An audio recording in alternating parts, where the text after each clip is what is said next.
ডিপজল ভাই সম্পর্কে বলি। ডিপজল ভাই একজন ভালো মানুষ। ডিপজল ভাইকে আমি খারাপ মানুষ কোনোদিন বলতে পারবো না। একটা সময় ছিল যে আমি ওনারে বড় ভাই কইতাম, আমি ওনার ছোট ভাই ছিলাম। এখন মিশা হয়ে গেছে ছোট ভাই, জায়েদ খান হয়ে গেছে ছোট ভাই, কত মানুষ ছোট ভাই হয়ে গেছে। কিন্তু বয়সে হিসাব করলে কিন্তু ডিপজল ভাই আমার থেকে অনেক ছোট।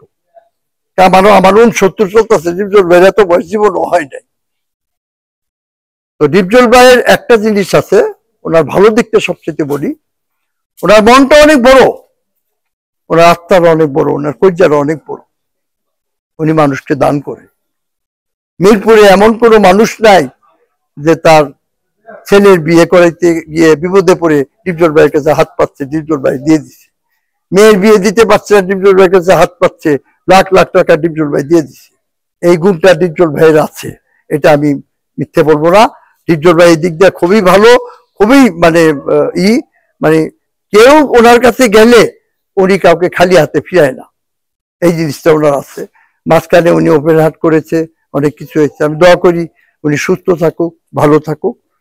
তো উনি এবার যে নির্বাচন করেছে সাধারণ সম্পাদকে, এই জিনিসটা আমার কাছে ভালো লাগে না ডিপজল ভাই। কারণ আপনি একজন সিনিয়র পারসন মিশা সওদাগর থেকে।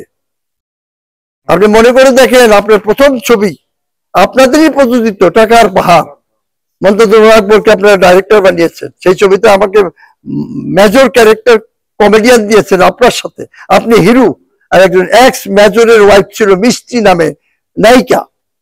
সেই সাদা কালো ছবি টাকার পাহাড়ে আপনি করেছেন। তখন এইসব মিশা টিশা তো ফিল্মই আসে নাই, যা আজকাল জন্মই হয় নাই ফিল্মে, সে কি আজকের কথা? তো আমি আশা করছিলাম কি জানেন, আপনি একবার সাধারণ সম্পাদকে বিপুল ভোটে পাশ করে আপনি জয়ী হয়ে সাধারণ সম্পাদক ছিলেন, এবার আপনি সভাপতি হবেন। আপনি কেন মিশাকে দিলেন সাধারণ সভাপতি, আপনি হলেন সাধারণ সম্পাদক? এটা আমার চোখে না, সারা বাংলাদেশে সারা বিশ্ববাসীর কাছে সমালোচিত যে ডিপজল সাহেব কেন এখন সাধারণ সম্পাদক হবে, উনি হবে সভাপতি। এটা কেন আপনি সভাপতি হইলেন না ডিপজল ভাই? আমি জানি না, আপনি জানেন, আর আমার আল্লাহ জানেন।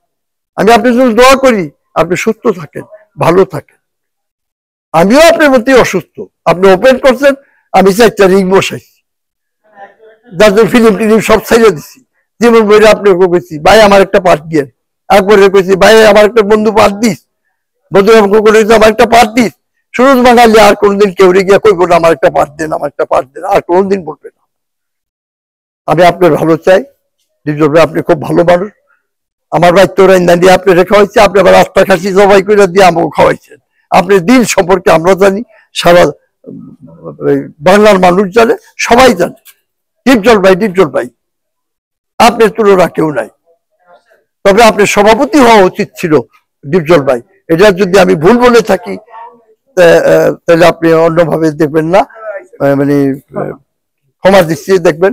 আমি কথাটা কি বলছি এটা আপনি চিন্তা করে দেখেন। আপনার সভাপতি হওয়া উচিত ছিল, সভাপতি হলে ভালো হতো। কারণ আপনি সাধারণ সম্পাদক একবার ছিলেন, আবার সাধারণ সম্পাদক হইবেন কেন? আপনি এবার সভাপতি হইবেন, আমরা আপনাকে ভোট দেব। কিন্তু সেই জায়গায় আপনি আবার হয়েছেন সাধারণ সম্পাদক। মিশা সওদাগর আপনার মোস্ট জুনিয়র পারসন, তার দিচ্ছেন সভাপতি। তো এটা আসলে এটা কি নির্বাচনের উপর কোনো প্রভাব পড়বে বলে আপনার কি মনে হয়? যেটা আপনি বলতেছেন, যেটাতে আপনি মনে ক্ষুণ্ণ, অন্যান্য শিল্পীরা আসলে এটাকে কিভাবে নিবে? ওটা যে উনি সভাপতি হইতে পারতো, কিন্তু সাধারণ সম্পাদক হয়েছে, এটা আপনি কষ্ট পেয়েছেন। হ্যাঁ, তো সাধারণ শিল্পীরা আসলে এটা কিভাবে নিতে পারে? কারণ আমার কথা হলো কি, ডিপজল ভাইয়ের সাথে এখন যারা উত্তরভাবে যখন জড়িত, আর আমি যখন ছিলাম জড়িত তখন তাকে জন্ম হয় নাই। সুরজ বাঙালি ওনার একটা ডাইন হাত ছিল, ছোট ভাইয়ের মতো ডাইন হাত ছিল। কইলাম না, উনি অনেক একটা বড় মনের লোক, বড় মাপের মানুষ।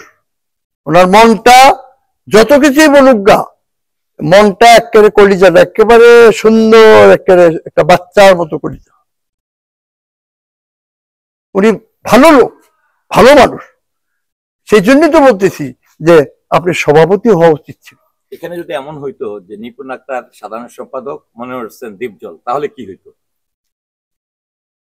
এমন যদি হইতো কলিবাই নাই, হ্যাঁ ধরলাম কলিবাই নাই, নিপুণ আক্তার সাধারণ সম্পাদক, মনোয়ার হোসেন দীপজল সভাপতি, এরকম প্যানেল হইলে কেমন হইতো? এই ধরনের প্যানেল হলে তো খুবই সুন্দর হতো, খুবই অপূর্ব হতো। কিন্তু সেই জিনিসটা তো ঠিক মাথায় কেউ দেয়নি, মাথায় সেই বুদ্ধিটা কেউ দেয়নি। সেরকম দিত তাইলে তো আর কোনো কথাই ছিল না। এখানে আরেকটা বিষয় আমরা দেখেছিলাম যে এই নির্বাচনের আরো 4-5 মাস আগে থেকে বিভিন্ন গণমাধ্যমে সংবাদ প্রকাশ হয়েছে এবং মিশা ভাইয়ের ডিপজল ভাই ঘোষণাও দিয়েছিল তিনি সভাপতি হিসাবে নির্বাচন করবেন এবং তার সঙ্গে সাধারণ সম্পাদক হিসাবে হয় চিত্রনায়িকা মৌসুমী, না হয় রুবেল ভাই থাকবে। তো সেই জায়গা থেকে তিনি কিন্তু একদম সরে এসেছে। এটা আসলে ওনার জন্য কতটা পজিটিভ, কতটা নেগেটিভ? না, এখন কথা হলো যে কথা ছিল এরকমই, ডিজল ভাই সভাপতি হবে, সাধারণ সম্পাদক মৌসুমী হবে, ঠিক আছে, অথবা রোবেল এই সাধারণ সম্পাদক হবে। এই ধরনের কিছু কার্যক্রম হলে তো খুবই সুন্দর হতো। যে আমি একবারই বলে গেছি যে আপনি একবার সাধারণ সম্পাদক ছিলেন, এইবার হবেন আপনি সভাপতি। আপনি যে কেন সাধারণ সম্পাদক হচ্ছেন আবার, সেটা আমি জানি না, আমার বোধগম্য না। এটা আপনি জানেন আর উপরওয়ালা জানেন। আপনি কি বলবেন তাহলে কি ডিপজল ভাই তো সরল মনের মানুষ, তাহলে কি মিসগাইড হচ্ছে? ডিজল ভাইয়ের মনটা খুব সরল, সহজ এবং ভালো মনের মানুষ উনি।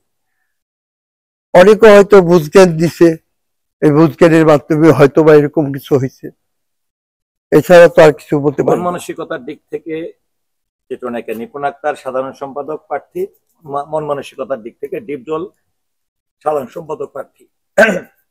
এই দুইজনের সাধারণ সম্পাদকের প্রার্থিতা হওয়া নিয়ে আপনি কিভাবে দেখছেন?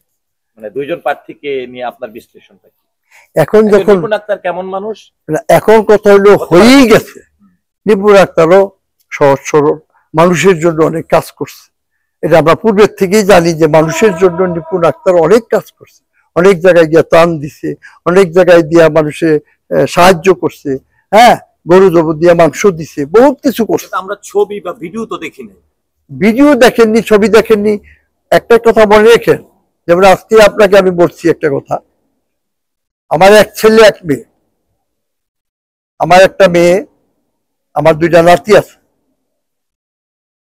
আহিল আব্দুল বাসিদ বড় নাতি 7 বছর, ছোট নাতি 14 মাস, আয়াস আব্দুল বাড়ি। তো আমার মেয়েটা আমার বাড়ির কাছে একটা মসজিদে প্রত্যেক মাসে 1 বস্তা চাউল দেয় এতিম বাচ্চাদের। এটা আমি গত 2 বছরও আমি কিচ্ছু জানি না। হঠাৎ ওই মসজিদের হুজুর এসে আমাকে বলতেছে, বাঙালি ভাই কথা বলবো কি, আপনার মেয়ে তো 2 বছর ধরে মসজিদে এতিম বাচ্চাদের জন্য 1 বস্তা করে চাউল দেয়, কোন কি? আমি তো জানি না। হ্যাঁ দেয়। আমি তখন আমার মেয়েকে গিয়ে বললাম, আমি আমার মা বলে ডাকি, আমি বললাম, মা তুমি নাকি এখন 2 বছর ধরে 1 বস্তা করে চাইল দাও? আমিও তো জানি না। আব্বু শোনো, কাউকে কোনো কিছু দান করলে ডান হাতে দিবা, বাম হাতও যাতে না জানে। তো সেদিন থেকে আমার শিক্ষা হলো, মৌলভী সাহেবের সঙ্গে কথা বলছি, উনি বলছে আপনি মেয়ে সঠিক কথাটাই বলছে, যার জন্য আপনি বাবা আপনাকেও বলেন। তাহলে কি এই ইয়েতে ধরে নিতে পারি যে চিত্রনায়িকা নিপুণ আক্তার, কারণ আমরা আগে শিল্পী এখন কত হলো, নিপুণ যেই সাহায্য সহযোগিতা করছে সে কাউকে টোল পিটাইয়া করতে চায় নাই, তাইলে তো সে ওই লগে লগে একটা ইউটিউবার, এই আমার সানি সাহেবের মতো একটা ইউটিউবার লগে রাখতো, আরেকটা ইউটিউবার লগে রাখতো, হ্যাঁ, লাইকা কইতো ভাই আমি চাইল্ড লাইট দিতে ফটো ডান ফটো ডান ফটো, যেটা জায়েদ খান করে নিজের ডোল নিজে পিটায়, আর পাথার পিছনে পিছনে 2টা ইউটিউবার লগে রাখে, ভাই এইভাবে উঠাবি, আমি এইভাবে পেলে ইয়ে তেলে নামবো, ওটা কি কয় জানি, তর্কা করে কি কয়, এটা হেলিকপ্টার, হেলিকপ্টার ভাড়া করে উঠেছি ভাই, এটার থেকে নামবো, এটি ফটো মটো ভালো করে উঠাই, ঠিক মতো করিস।